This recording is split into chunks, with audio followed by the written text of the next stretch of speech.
नमस्कार दोस्तों। आज मैं आपको बताने जा रहा हूँ 2015 का मेंस का ऑप्शनल क्वेश्चन जो था पॉलिटिकल साइंस पेपर का, उस क्वेश्चन के बारे में कि आप उस क्वेश्चन का आंसर कैसे लिखोगे। ये काफ़ी इम्पोर्टेंट क्वेश्चन है और ये आगे भी पूछे जा सकते हैं क्योंकि ये अभी लेटेस्ट क्वेश्चन है, ये ट्रेंड चला हुआ है इस टाइप के क्वेश्चंस का। तो आइए देखते हैं कि वो क्वेश्चन क्या था। क्वेश्चन था, examine the challenges to sovereignty of the state in the contemporary world. यानी कि जो अभी का कंटेम्पोररी वर्ल्ड है उसमें जो स्टेट है, स्टेट की सोवरेनिटी कैसे चैलेंज हो रही है, कैसे खतरे में पड़ रही है स्टेट की सोवरेनिटी, और स्टेट अपने आप को पूरी तरह से सोवरेन कैसे नहीं महसूस कर पा रहा है, इसी चीज को एग्जामिन करना था। और इसको 150 वर्ड्स में लिखना था और ये 20 नंबर का क्वेश्चन था। तो मैं आपको बताने जा रहा हूँ कि आपको अगर 20 में 18 मार्क्स भी चाहिए यानी 18 मार्क्स भी चाहिए तो आप किस तरीके से इस क्वेश्चन का आंसर कीजिए ताकि आपको अच्छे से अच्छे मार्क्स मिले। तो आइए देखते हैं कि इस क्वेश्चन के आंसर की शुरुआत कैसे करेंगे। सबसे पहली बात, आपको क्वेश्चन में पूछा गया है कि सोवरेनिटी, तो आपको सबसे पहले ये डिफाइन करना होगा कि सोवरेनिटी क्या है, स्टेट की सोवरेनिटी क्या है, किसे कहते हैं सोवरेनिटी। जब आप सोवरेनिटी डिफाइन कर देंगे तो ये लगभग 50 से 70 वर्ड में आएगा कि सोवरेनिटी क्या है। उसके बाद आपको सेकेंड पॉइंट में ये नोटिस करना पड़ेगा कि लिखना पड़ेगा कि जो सोवरेनिटी है ठीक है, लेकिन अभी मॉडर्न वर्ल्ड में सोवरेनिटी जो है उसको मेंटेन करना इतना इजी नहीं है। मैंने यहाँ पे ये पॉइंट लिख दिया है सेकेंड नंबर पॉइंट में कि maintaining sovereignty is not so easy in this global world and it's a big challenge for the developing as well as the developed country to maintain their sovereignty at the highest level of peak। यहाँ पे ये बात बोला गया है कि जो modern world है इसमें सोवरेनिटी जो है वो मेंटेन करना इजी बात नहीं है। आज के ग्लोबल वर्ल्ड में सोवरेनिटी मेंटेन करना एक बहुत बड़ा चैलेंज है और सोवरेनिटी जिस हद तक होनी चाहिए कंट्रीज को, उस हद तक कंट्रीज अपने सोवरेनिटी को मेंटेन नहीं कर पा रही है। अब आगे आपको क्या लिखना है वो मैं बताता हूँ।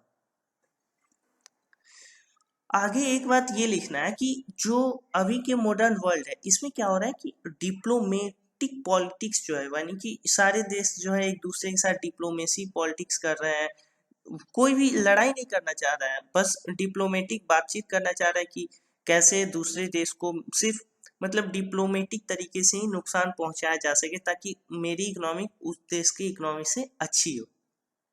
और डिप्लोमेटिक पॉलिटिक्स जो है वो एकदम हाईएस्ट पीक पे है, सारी कंट्रीज जो है वो डिप्लोमेटिक पॉलिटिक्स कर रही हैं। अब बात यह है कि मेन डिफिकल्टीज क्या है, किस कारण के चलते सोवरेनिटी जो है वो मॉडर्न कंटेम्पोररी वर्ल्ड में स्टेट्स जो है वो मेंटेन नहीं कर पा रही हैं। तो यहाँ पे लिखा गया है, there are so many organisations that works same as the state and state is not able to suppress them, as you can read more about this in the pluralistic theory of sovereignty। यहाँ पे गलत लिखा गया है, pluralistic theory of sovereignty होगा। तो खैर आइए बात करते हैं कि लिखा क्या हुआ है। यहाँ पे लिखा हुआ है कि जैसे स्टेट्स जो है, स्टेट के अंदर ही बहुत सारे ऐसे ऑर्गेनाइजेशंस आ गई हैं जो ठीक स्टेट की तरह ही काम कर रही हैं और स्टेट उनको दबा नहीं सकता है। अब स्टेट की तरह काम करने का क्या मतलब है कि स्टेट की तरह काम करने का मतलब यहाँ पे ये है कि ऐसी बहुत सारी ऑर्गेनाइजेशंस हैं जो लोगों के वेलफेयर के लिए काम करती हैं, लोगों को ज़्यादा से ज़्यादा वो पावर देती है, अपने एम्प्लॉयर को पावर देती है। ये ठीक उसी तरह है जो स्टेट जो होती है उसका मेन काम क्या होता है, अपने लोगों की रक्षा करना या फिर उनके वेलफेयर के लिए काम करना। तो ऐसे बहुत सारे ऑर्गेनाइजेशंस आ गए हैं जो कि पीपुल के वेलफेयर के लिए काम करती हैं, ठीक वैसे ही जैसे स्टेट काम करती है।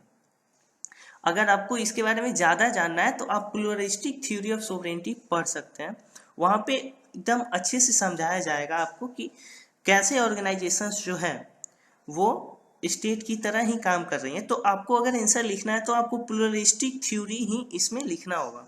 प्लूरलिस्टिक थ्योरी का ये क्वेश्चन है, प्लूरलिस्टिक थ्योरी ऑफ सोवरेनिटी।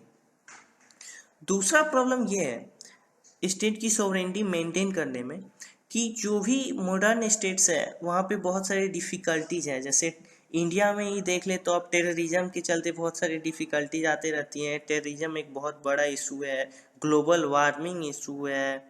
तो इन सब चीज़ों से निपटने के लिए क्या करना होता है कि एक दूसरे कंट्री से इन लोगों को ट्रीटीज साइन करनी पड़ती है। जैसे इंडिया जो है वो हमेशा यूएसए, अभी इजराइल से गया था तो ट्रीटी साइन करके आए हैं। नरेंद्र मोदी साइन करके आए हैं ट्रीटी एंटी टेररिज्म, यानी टेररिज्म को रोकने के लिए।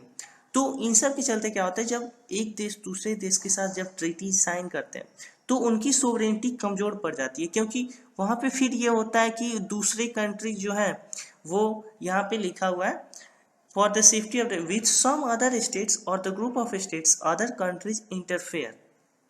क्या होता है कि अब जैसे यहाँ पे टेररिज्म का जैसे खतरा है तो फिर क्या होगा, उसमें यूएसए भी इंटरफेयर कर जाएगा कि ठीक है मैंने ट्रीटी साइन किया था तो मैं आपके यहाँ से टेररिज्म को ख़त्म कर रहा हूँ आपके टेरिटोरी में आके। तो फिर यहाँ पे ये हो जाता है कि सोवरेनिटी जो है वो कमज़ोर पड़ जाता है। तीसरा जो सबसे इम्पोर्टेंट इशू है जिसके चलते सोवरेनिटी जो है वो खतरे में पड़ रही है वो है ह्यूमन राइट।